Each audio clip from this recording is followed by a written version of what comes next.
Have you ever wondered what it would be like to sleep on a glacier near the top of the world? If you think it would be peaceful and quiet, you might be surprised to learn that glaciers can make some seriously terrifying sounds at night.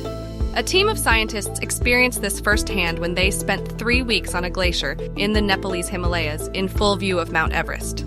They heard loud booms and cracks coming from deep within the ice and decided to investigate the cause of these eerie noises.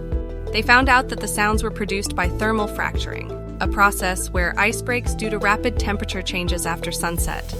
The temperature could drop by dozens of degrees at night, creating a lot of stress on the ice. Their study reveals how glaciers react to extreme cold and heat, and how they might be affected by climate change in the future.